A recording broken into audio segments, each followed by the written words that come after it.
Committee ছাড়াই চলছে চট্টগ্রাম মহানগর বিএনপি।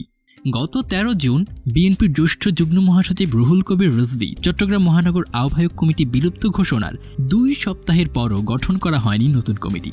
ফলে কমিটি ছাড়াই চলছে মহানগরের বিএনপির সাংগঠনিক কার্যক্রম। তাতে দলের মধ্যে বিভাজন সৃষ্টির আশঙ্কা করছেন দলের নেতাকর্মীরা। এরই মাঝে ডাক্তার শাহাদাত হোসেনকে নিয়ে শুরু হয়েছে নানা গুঞ্জন। কি সেই গুঞ্জন, সেটাই থাকছে আমাদের আজকের আয়োজনে। রাজনৈতিক অঙ্গনের নানান তথ্য ও ইতিহাস জানতে আমাদের চ্যানেলটিকে সাবস্ক্রাইব করে বেল বাটনটি প্রেস করে রাখুন। চট্টগ্রাম বিএনপির নতুন কমিটি নিয়ে জোর তৎপরতা চালাচ্ছেন দলের নেতারা। শোনা যাচ্ছে নানা মেরুকরণও। তবে নতুন কমিটি নিয়ে অনেকটা ফ্যাক্টর হয়ে উঠেছেন মহানগরের সাবেক আহ্বায়ক ডাক্তার শাহাদাত হোসেন ও সাবেক সদস্য সচিব আবুল হাশেম বক্কর। বিএনপির একটু সূত্র জানায়, ডাক্তার শাহাদাত হোসেন কেন্দ্রীয় কমিটিতে চলে যেতে অনেকটা আগ্রহী। কোনো কারণে মহানগরের সভাপতি করা হলেই একসাথে তাকে দলের কেন্দ্রীয় কমিটিতে ভাইস চেয়ারম্যান, উপদেষ্টা কিংবা যুগ্ম মহাসচিবের পদ দিলে তাতে তিনি আগ্রহ দেখাতে পারেন। যদি এর ব্যত্যয় ঘটে তাহলে তিনি কেন্দ্রীয় কমিটিতে চলে যাওয়ার সম্ভাবনাই সবচেয়ে বেশি থাকবে। ডাক্তার শাহাদাত হোসেন নগরের সভাপতি হলে একই কমিটিতে আবুল হাশেম বক্কর পুনরায় সাধারণ সম্পাদক হওয়ার সম্ভাবনাই বেশি থাকবেন বলে জানিয়েছেন বিএনপির একটি সূত্র। আবার নতুন কমিটিতে যদি ডাক্তার শাহাদাত হোসেন না থাকেন তাতে সভাপতি হওয়ার সম্ভাবনা বেশি আবুল হাশেম বক্করের। এক্ষেত্রে সাধারণ সম্পাদক পদে আসবেন নতুন মুখ। ইতোমধ্যে এ পদে বিএনপির 5 থেকে 6 জনের নাম শোনা যাচ্ছে। বিএনপি সূত্র জানায়, 2009 সালের 20 ডিসেম্বর মহানগর বিএনপির সাধারণ সম্পাদক হওয়ার পর সবার নজরে আসেন ডাক্তার শাহাদাত হোসেন। তখন ওই কমিটির সভাপতি ছিলেন বর্তমান দলের স্থায়ী কমিটির সদস্য আমির Khasru Mahmud Chowdhury.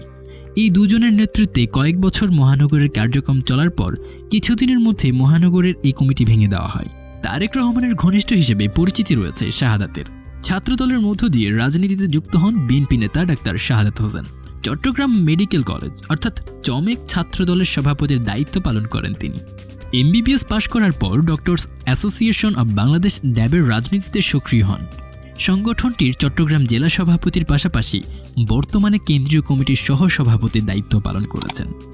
Bangladesh medical association BMA চট্টগ্রামের যুগ্ম সম্পাদক ও ভারপ্রাপ্ত সাধারণ সম্পাদকও তিনি।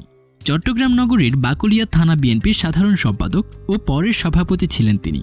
বিএনপির চট্টগ্রাম বিভাগীয় সাংগঠনিক সম্পাদকও করা হয়েছিল ডাক্তার শাহাদাতকে। পরে নগর বিএনপির সভাপতি পদ পেতে কেন্দ্রীয় সাংগঠনিক সম্পাদকের পদ থেকে অব্যাহতি নেন। দলের প্রতীকে একবার সিটি নির্বাচনও করেছেন তিনি।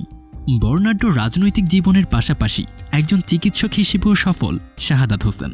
চট্টগ্রাম মেডিকেল কলেজ থেকে এমবিবিএস পাশ করার পর তিনি ফিজিক্যাল মেডিসিন বিষয়ে এমডি করেন। চট্টগ্রাম নগরীর প্রবর্তক মোড়ে ট্রিটমেন্ট হাসপাতালে একটি চেম্বার রয়েছে গোল্ড মেডেল পাওয়া ডাক্তার শাহাদাত হোসেনের।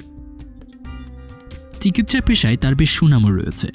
1966 সালের 2 জুন চট্টগ্রামের চন্দনাইশ উপজেলার করলা গ্রামে জন্মগ্রহণ করেন শাহাদাত হোসেন। তার বাবা প্রয়াত আহমদুর রহমান ও মা শায়েস্তা খানম।